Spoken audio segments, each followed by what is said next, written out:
grab your drinks and have a seat. It's time for serial killers.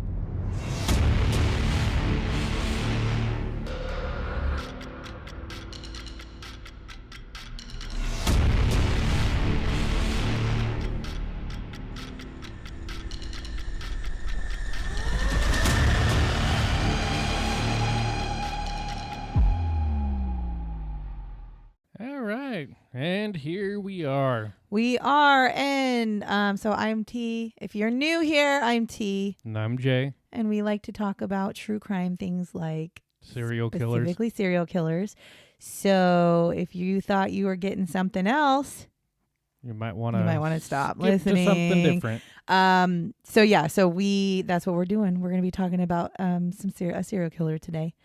But Before we do that, we like to talk about what we're drinking. we do. So what are you drinking? I am actually just drinking an iced Americano with some sugar-free vanilla and sugar-free caramel with some coconut creamer. That's it. Sweet. Iced because it's very sunny and it looks a lot warmer outside than it is, but it is nice. And what are you drinking, Jay? I went with just an espresso vanilla coffee, put some Chobani vanilla creamer in it, and put it over ice. Yeah.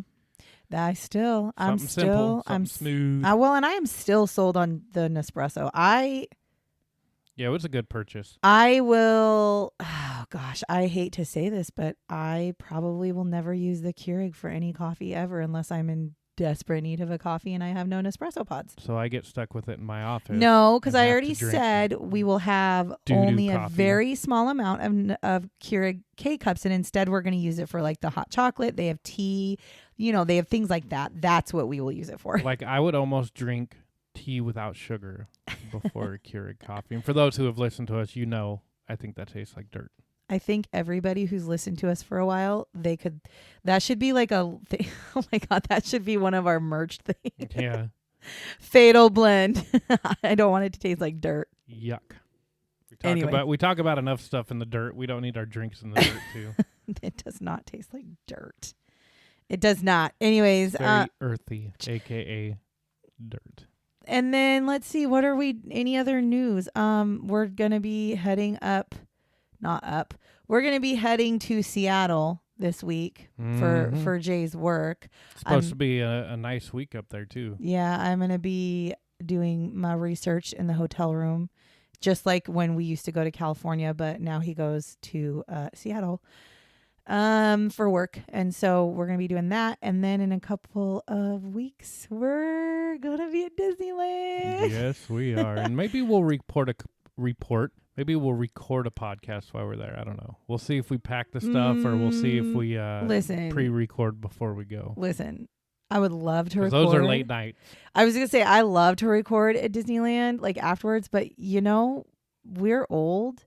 And so I think probably, I don't know. We'll see. If we don't get it done, we have to. Yeah. No, midnight hits different. It totally does. But at the same time, when we go to Disneyland, no matter whether we go by ourselves or as a family, we are literally getting back to the hotel at anywhere from midnight to 1 o'clock in the morning, sleeping, getting up at 7 a.m. and going and doing it again the next day. So, I will suffer those 3 days because it's the best 3 days every time I go. So there's that. Anyways, this is not a podcast about Disneyland because that would be fun things to talk about. No, but we just try to make the mood a little bit lighter. We try to lighten the mood because we definitely get into some shit. So we try to just make it more lighthearted. It's never fun to talk about anything true crime related, but at least if you can add a little bit of humor to it, I guess. Not that there's anything humorous at all about anything that we're talking about. No, but I try to bring humor into it. I know. To help. Sweet. All right. So let's get into who we're talking about today. So I don't actually know how long or short this is going to be. So just so you know, this could be by the end a very short episode or it could be a decent episode. I don't know. So for those of you who are new here, when I do my research, I randomly pick a serial killer out of one of two of my serial killer encyclopedias. Each encyclopedia has 350 serial killers. So I randomly pick, and I try to avoid the ones that are fairly popular because why does anybody want to keep hearing about the same people? However, it'll get to a point where we have to. However, I have now come to the realization that I will not be able to do every single serial killer in my books because the story goes like this. I've opened up my book, randomly picked a person, started my research, and found out that this man has basically been exonerated. He died in prison, but he basically has been exonerated from being a serial killer because his DNA now in it was in 2013, did not match the victims. So I'm not going to tell you a story about a man who actually wasn't a serial killer in the end, because that's pretty shitty. So I realize now that we probably won't be able to do all the serial killers. But so then I picked another one, and I came up with Ed Gein. And then I was like, oh, he's kind of popular, so let me do it again. So I randomly flipped again to Ed Gein again. So I was like, I guess we're doing Ed. Not to be confused with Ed Kemper. Okay, but we're just going to talk about Ed Gein. Gein, I don't fucking his name. I'm just going to call him Gein because that's what I'm going to do. Looks like Gein. So Ed Gein, his nickname is the Butcher of Plainfield. Now, he's also been known as the Mad Butcher, the Plainfield Ghoul. Okay, so he's just, there he is. Now, his story is a little controversial because he's actually only ever admitted to killing 2 people. And the definition of a serial killer is somebody who kills 2 or more people with a cooling off period. But the definition used to be 3 or more people. And so he's kind of been said he's a serial killer and then not. But I feel he's a serial killer. You'll find out why. Now, the murder dates are 1954 and 1957. The location of these murders were Plainfield, Wisconsin. His method of murder was shooting, and a characteristic of his murders is not to be proven, but the thought is necrophilia. Nasty. Yeah, but there's kind of, there's controversy around that. So Ed was born August 27th, 1906 in La Crosse County, Wisconsin, and he was born to George and Augusta. When Ed was born, he was actually the second born. He had an older brother named Henry. And his father was an alcoholic. He was unable to hold a job. As a matter of fact, his dad worked in so many different job arenas. Like he was an insurance salesman at one point. He did carpentry and he did like tanning. And I mean like leather tanning, not like in a booth in a tanning bed. Which, by the way, fun fact, I didn't know this. At least I've been told this. I don't know if it's true or not. But tanning, what do you call them? Tannery are not allowed in the United States anymore or something like that.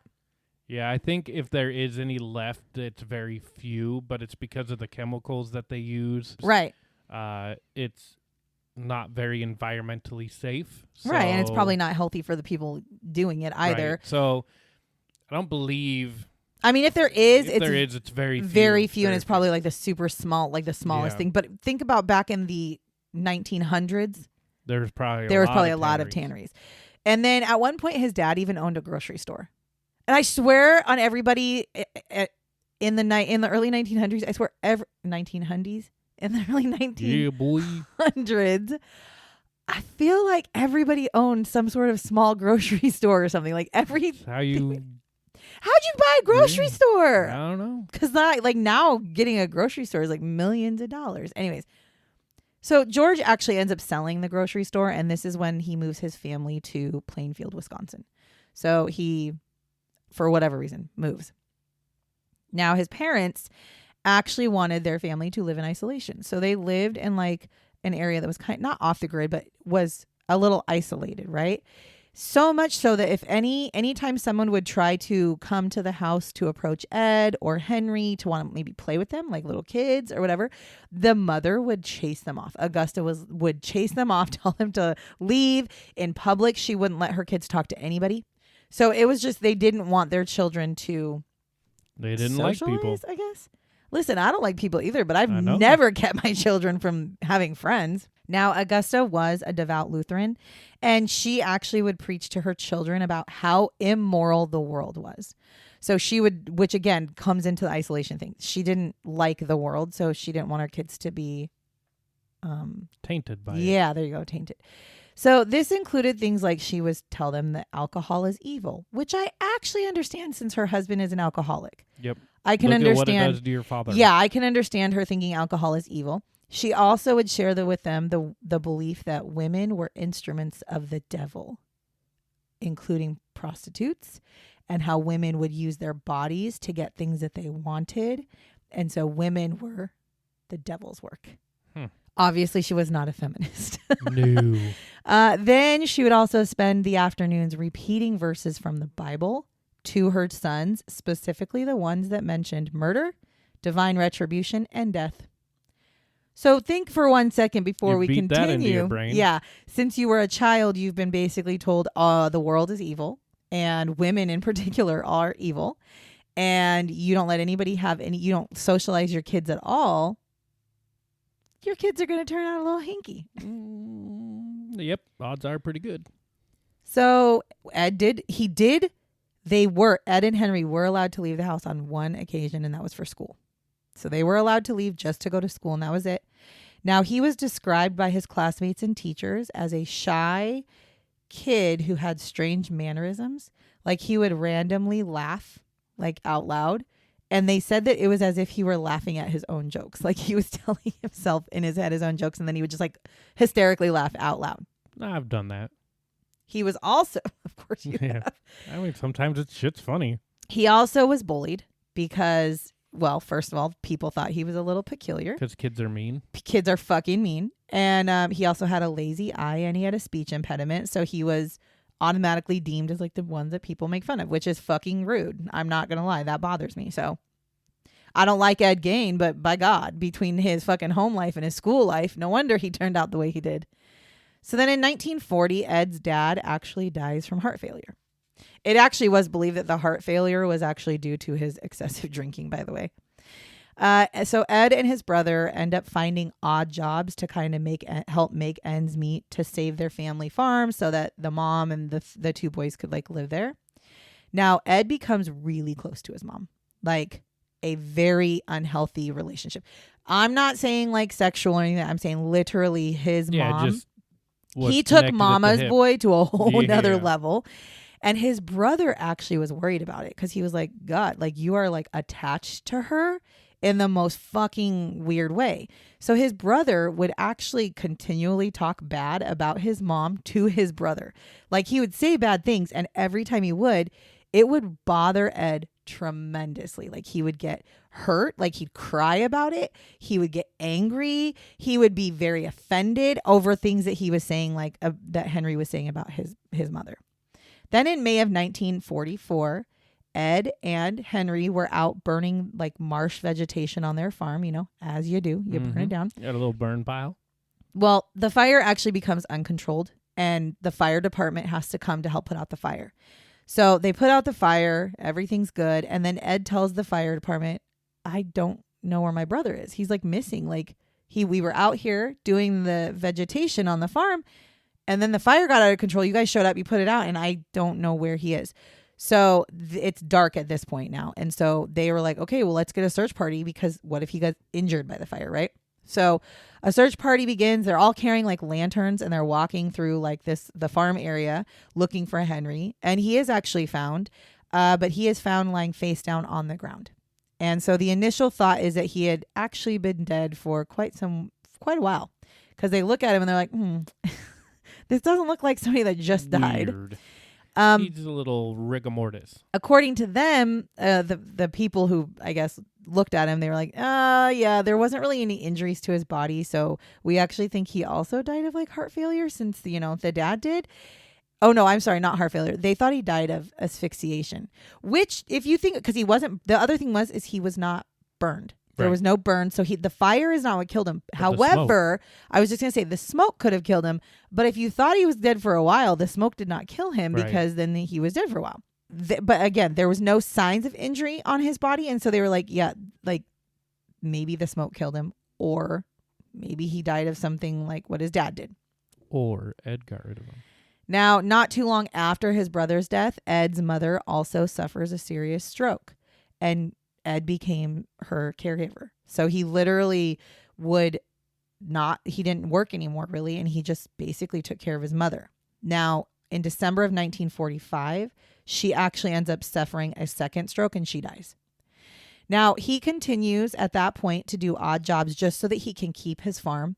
And he ends up getting a farm subsidy from the government in 1951, which also helps. So when you get the farm subsidy, I think that gives you money every month. And so he doesn't need to actually work nearly as much because he's able to keep his farm the way he wants to. He also decides that he's going to seal off the rooms that his mother had used the most to kind of like preserve them, to keep them exactly how they were when she was alive. And this included the upstairs to the farmhouse, the whole entire upstairs. So he seals it off so nobody can go up there, including himself. The downstairs parlor and the living room.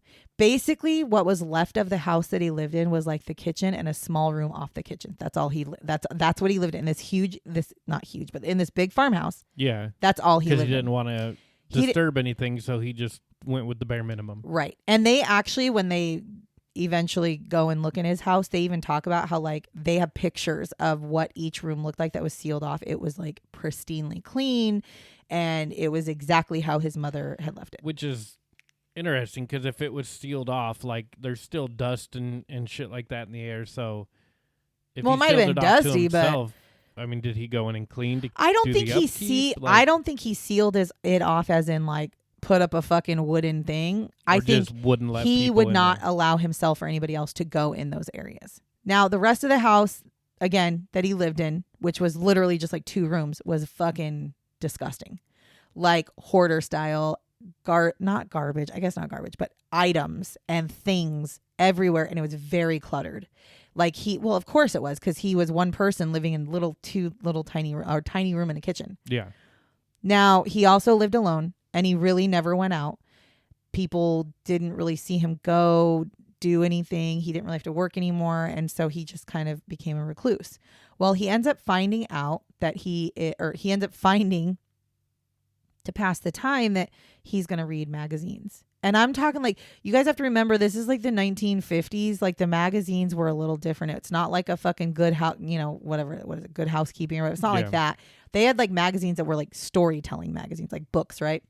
So he ends up finding that he's actually really interested, particularly in the magazines that deal with death and cannibalism.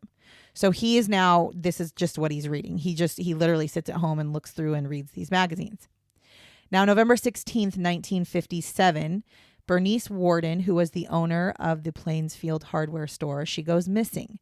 Now, her son tells the officers that Ed had actually been in the store the night before she went missing, and he had told her that he was going to come back the next morning to get antifreeze. So the police are all kind of like, okay, so he was the last one to see her. Okay, and so they go into the hardware store, and they're kind of walking around, and they see a handwritten receipt that was written in Bernice's handwriting for antifreeze that was dated for the morning that she disappeared. And so now they're like, oh, okay, well, he obviously came in. So you know what? Maybe we should just give good old Ed a little checkaroo. Okay, maybe we just need to go check him out and see what's going on. Do a little knock and talk. Yeah, let's go take a little visit. So they go over to Ed's house, and his house, he has his farmhouse, and there's like a shed in the farmhouse. And they actually go knocking, on the door, talk to Ed for like a hot 5 minutes. And then they decide we're going to look around your property because you were the last one to see her. Kind of gives us probable cause to see like, what's up? Plus everybody in town thinks you're creepy. They don't think he's creepy. They just don't know who he is, really. So they start searching. Well, they start by the outside, right? They're just looking around the outside. Little, just farmland, kind of dumpy.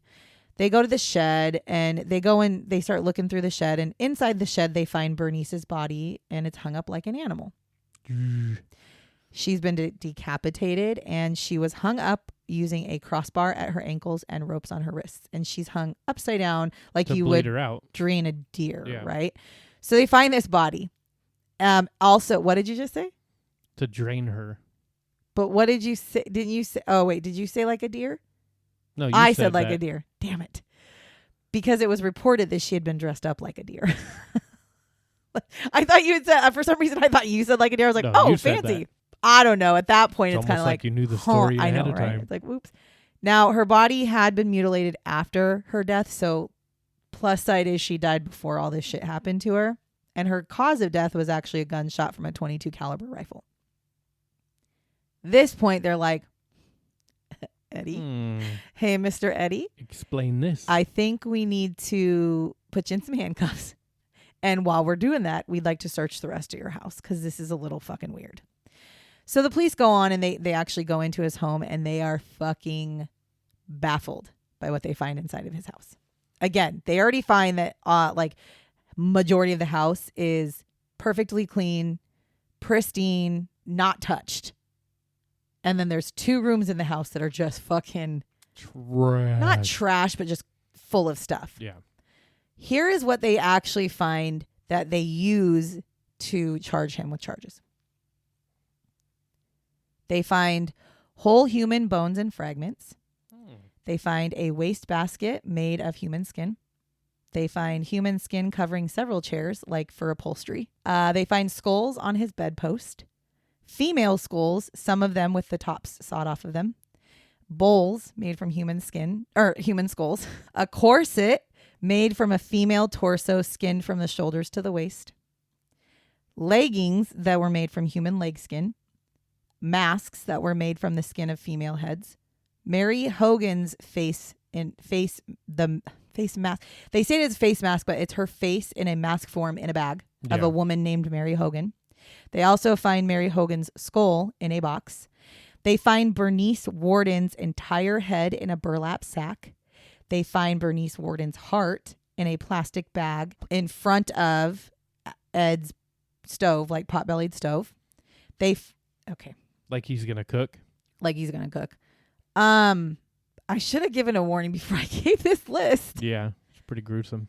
So it gets more gruesome. So if that bothers you, what I've just said, skip forward to like 2 or 3 minutes from here and I'll be done with it, because these next ones, it gets really bad. They found 9 vulva in a shoebox.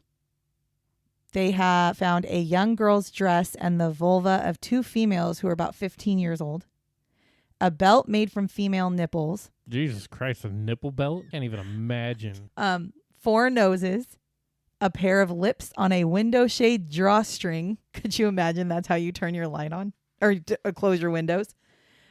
A lampshade. I'm just thinking Voldemort should have came here, found his nose. No nose. A lampshade made from the skin of a human face and fingernails from female fingers. That's the short list.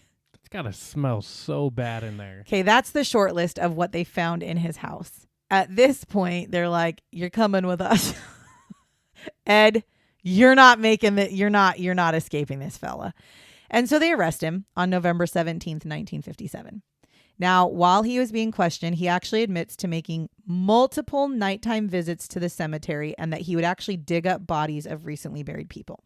So a lot of the things that were in his house came from dead people. He was a grave robber. Now, he would tell them that he would sometimes take bodies and then sometimes he would not. He would just go in there and kind of see who's freshly been buried. And take if he wanted them, he would. But he said that he would sometimes, most of the times, take the bodies of women who looked like his mother. Now, he would then remove their skin and tan the skin so that he could make multiple items around his home. So he would turn it into human leather. He also told the police that not long after his mother died, he actually began making what he deemed a woman suit. And he said it so that he could become his mother. And he said, I would do it so I could crawl into her skin. That's how his unhealthy relationship with his mom, right? He was so connected to her that after she died, he couldn't really live without her. So he was recreating a female suit that he could put on his own body and walk around the house to be like her.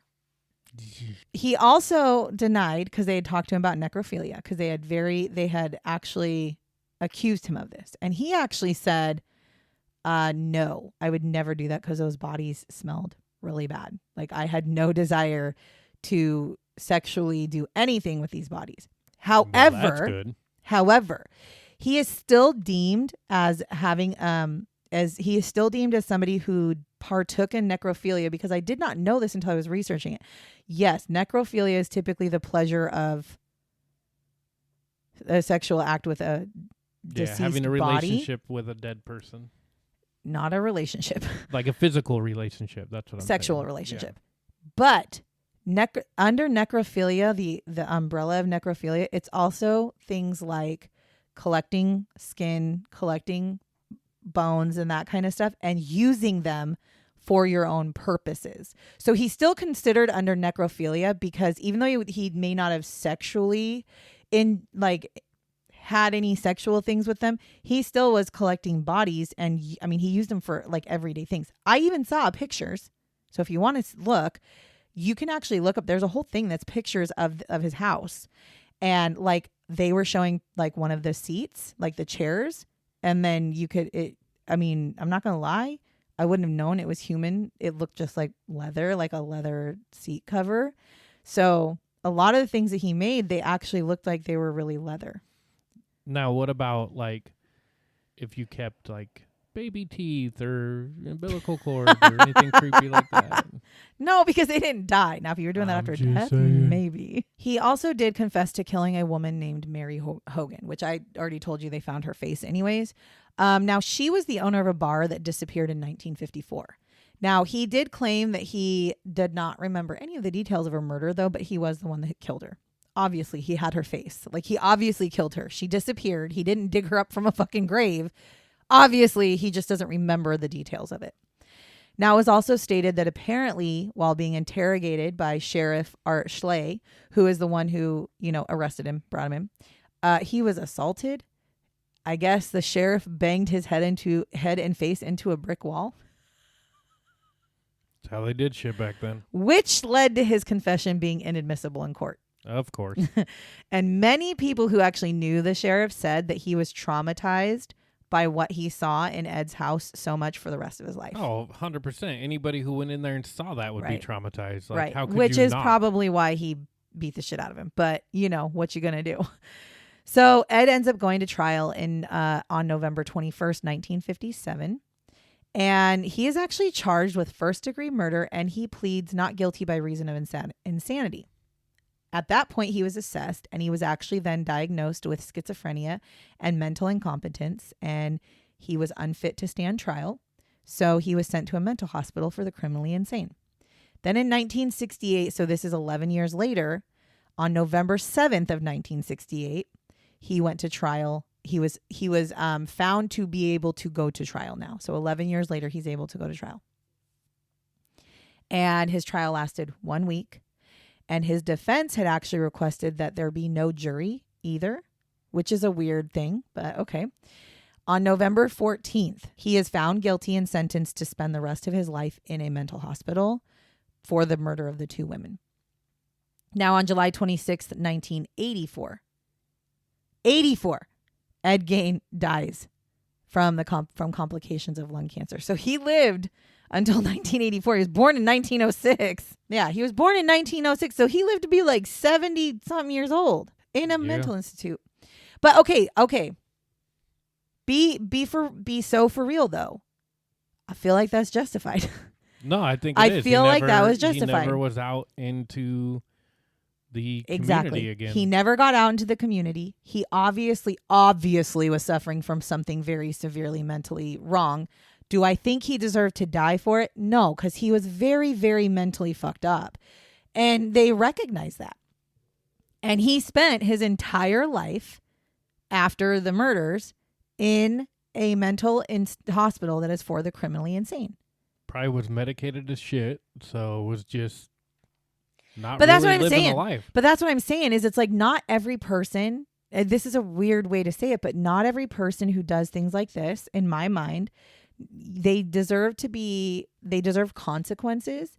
However, some people deserve severe punishments and others just deserve consequences. And I think Ed Gein is one of those people who deserved consequences. We just watched, this is so off the topic, but I'm going to say anyways. We just watched last night, we watched a whole documentary on the Night Stalker, and the Night Stalker deserved to die. He deserved to die. And it wasn't because of anything other than it was the way he like, after he was caught, he like sauntered everywhere. He like thought he was cool as fuck. He had no remorse. Those are the people who deserve the death penalty. But somebody like Ed Gein doesn't really deserve the death penalty. He was an off individual from the beginning. So anyways, I feel like that his sentence was good. Now, over the course of many, many years, people actually would go to the cemetery that Ed was buried in, and they would actually chip off pieces of his headstone as souvenirs, which I think is fucking weird. First of all, yeah, it's weird. I don't care. You want to chip off a headstone, that's fine. But I think it's weird that you actually find it to be cool to take pieces of a headstone of a serial killer. I love me some serial killers, but I'm not going to a fucking cemetery and trying to take souvenirs of said serial killer. Just like I'm not going to write to serial killers in prison about how cool they are, because I don't find them cool. Yeah. I find them fascinating. I find the fascination of them because their brain is, how does a human's brain allow somebody to be so inhumane to somebody else and you can live with it? Fine. But there's nothing cool about a serial killer enough to where you're going to fucking actually like, I don't understand that. Now, in the year 2000, his entire headstone was stolen off of his grave. Again, what are we doing here? Like, why are we doing, like, I don't understand.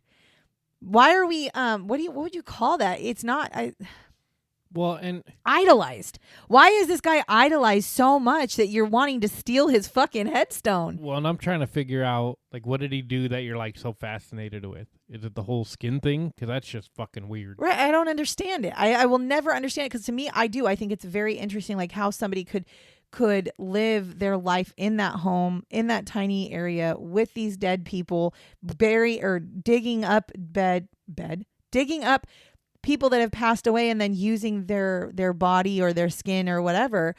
No part of me goes, I'd like to find out enough where I want to keep his headstone in my pocket, or, which that would be really hard because the headstone's really big. But like, I don't understand this weird phenomenon of almost like, you almost like fangirl over this guy. And it's like, why are we fangirling over somebody who is not a good person? Well, and that happened with the Night Stalker guy exactly too. That's like, what I'm girls saying. were like, sending him nudes. Yeah, like, why are we excited about, I mean, why I mean, I guess, to be honest with you, I feel like the Menendez brothers kind of had the same like idea. A lot of people really, I mean, right now a lot of people are on their side, and it's like, people do bad things. We should never idolize the people who do bad things. We can try to understand.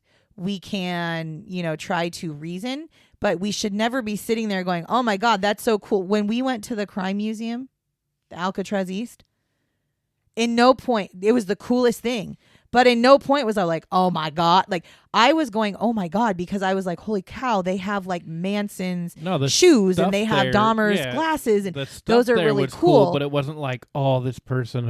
I would not want to walk away with their items. I just want to know the stories. I want to know why they do what they do. I wish I could be inside their head to figure out why their brain works that way. Now, the entire headstone, after it was stolen, it was recovered in 2001. And when they got the headstone back, they actually never put it back on his grave, because why the fuck would you? Somebody else is going to come take it. So they have a picture of his headstone. So if you're ever interested, if you just Google Ed Gein's headstone, you can see it's like, was a rectangle. And it's like all like jaggedy edged, and like, I'm just like, why are we? I don't understand. So weird though. So that is the story of Ed Gein. I do have some shots. Oh, and that's what we're here for. So it was reported later that Ed's brother Henry, the one that had no injuries, the one that they'd think died of asphyxiation, it was believed, or it was later reported after they like went in and started doing autopsies and stuff, is that Henry actually had bruising on his head. And now later it is believed that Ed actually killed his brother and then used the vegetation farming. Like, he was out there for a while. Yeah. Like, he didn't actually go out there with his brother to do the fire thing. He was doing it himself. And then the fire got out of control. And he used that as an opportunity to be like, oh, fuck, my brother's gone. Now, Ed was also suspected in several other murders throughout Wisconsin, including that of a babysitter in La Crosse. Her name was Evelyn Hartley, and she went missing in 1953. Even though he admitted to killing Mary Hogan, he was actually only charged with the death of Bernice. Probably, I've been thinking about this, probably because, actually, I can't even understand why, because they found her face. Because originally I was like, oh, maybe it's because of the insanity plea. Like maybe they're like, oh, he's just claiming it. But you found her face. Like you actually found her face in mask form in his house. Why? Why do we only charge him with Bernice? Because you found Bernice's body? Like I don't understand. Now, Gein was also an inspiration for quite a few things. He became an inspiration for quite a few things. You probably could pick up on some of it you might have like, conversation. yeah.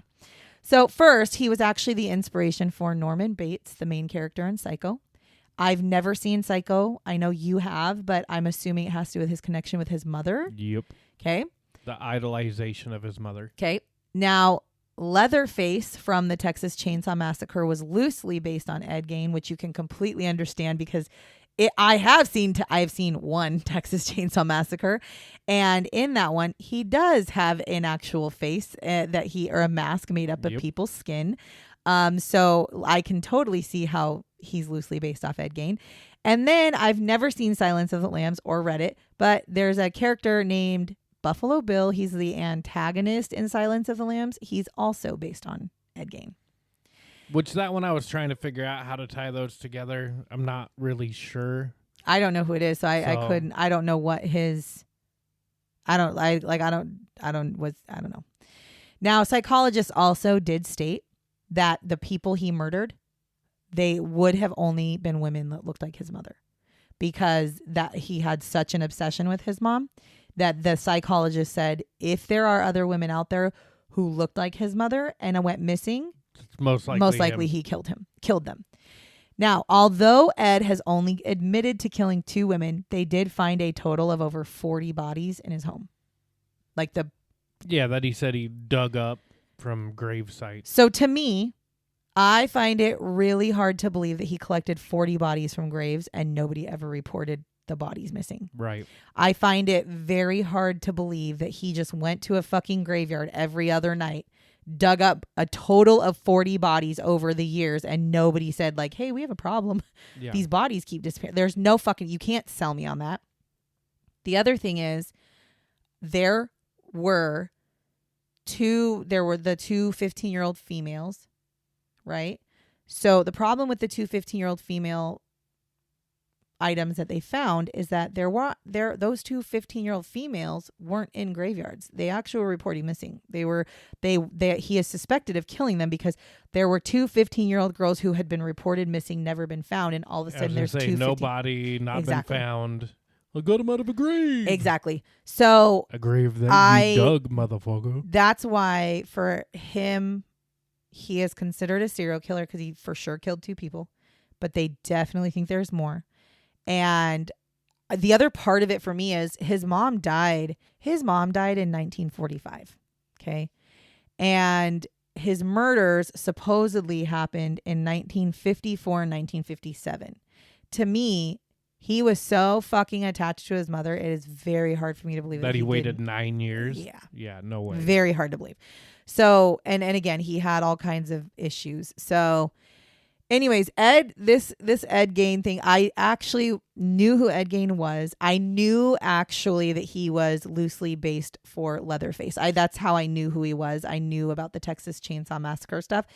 However, I did not know the things that I found out. Like I thought it was going to be more. Like I thought there was going to be more killer. Like when we get to when we get to the time where we talk about like the Night Stalker, he had a lot of victims, right? There's a lot of well-known serial killers. Ted Bundy fucking had a ton. So it's like, that's what I expected with Ed Gein, and it wasn't. Well, and like the Night Stalker, I think there's like a 6-8 month period, something like that. Where he didn't, supposedly didn't kill. No bodies were found and he didn't kill. Yeah, which we don't believe. Nobody fucking believes it. No. So, and that's how I feel, but that's how I feel about Ed Gein too. Oh, yeah. There's no way he waited 9 years to all of a sudden start killing women that looked like his mom. Bodies, yeah. And nobody noticed that out of his smaller town too, by the way. So anyways, I hope that, the fucking Ed Gein list of shit in his house, I apologize so much because I probably should have given a warning at the beginning of this to tell you, or at least the beginning of the list. But If you have ever seen Texas Chainsaw Massacre, Psycho, or Silence of the Lambs, let us know if you think that Ed Gein was the inspiration for those. I could definitely see the Leatherface for sure. Never seen the other one, so I don't know. It's specifically on Buffalo Bill. Yeah, let me know.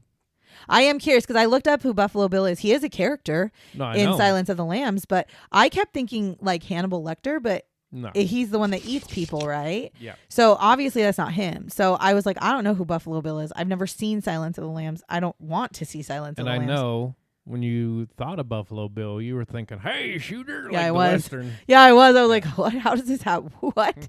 So, anyways, I hope you liked this episode as you continue to follow Again, us. sorry for the the list of grotesqueness. Sorry, Gross. Apologies. I just was baffled. I think I was just baffled by what I was like when I researched it. I was shocked, like literally shocked about the shit they were saying. And then I was like, okay, I'm just gonna write it all down. And my brain was so much like so interested. And then I was looking at the pictures and I was like, oh my God, this is so weird. And then I just completely spaced the fact that I probably should have said something. So well, and again, man, being that sheriff, like, can you imagine walking into that house? No. And like you said, you saw some of this stuff and you're like, you really wouldn't be able to tell its skin. So yeah, like as you're going through, of course, there's definitely some obvious, the mask and all that stuff. But then you start going, well, what else is it? And you find more and more and more. Like, how do you fucking sleep at night? Yeah, especially because these towns were smaller, so maybe they knew. Yeah, even if the person was dead and you were disgracing the cemetery, the burial plot, that's still not okay. No, and you knew, like, as the sheriff knew that person that was dead and buried, like that's just as traumatizing, right? You're still defacing the corpse, and yeah, it's just. How did they not charge him, by the way, for that too? Grave robbing's illegal. And so how did they not charge him for like the dismemberment of the bodies or probably the blah, blah, they blah. figured they didn't need to. I mean, I guess. I don't know, man. Anyways, that was the well, you heard it on the Night Stalker. Remember they were talking about his kitty stuff. Yeah, the adult stuff. We can't be talking about that because at some point we're gonna end up having to talk about Night Stalker. I'm not gonna get into it deep, but I'm just saying, like, they decided not to go forward with some of it. So yeah, it's really crazy, and we will. I promise you, we will do a Night Stalker at some point. But he is a very well-known serial killer, so I want to wait a little while. But again, if he shows up he's in my book. But I mean, if I flip to his name twice, I guess I have to do him because that's what I did with Ed. And if you want to, we're still gonna do it. But if you want to, check out that documentary. Yeah. It was actually really good. Yeah. It was on Netflix. And then we're now starting the documentary about the Long Island killer. So it's very interesting. And one final thing, and then we'll wrap this up. I did find out, so I want to make sure everybody understands. I did find out that psychologists have now come out and said that finding peace or tranquility or whatever in watching true crime is not healthy. And to that I say, you're probably absolutely right, but let me live my fucking life. But guess what? We're not finding peace here. Like, listen, I'm not finding peace, but I absolutely enjoy it. I absolutely enjoy it, and I'm so interested in it. And you know what? It probably makes me a better person because I'm also more vigilant because I know with one eye open. I know how to protect myself or what I should and shouldn't be doing. Or how to get rid of people. Like lock your fucking doors every night, people, because that's literally how serial killers get in. Anyways, that is the end of this. So like, follow, and share as usual. Let us know if you have any thoughts or anything. Yep. And please, and remember, our new episodes come out every Thursday.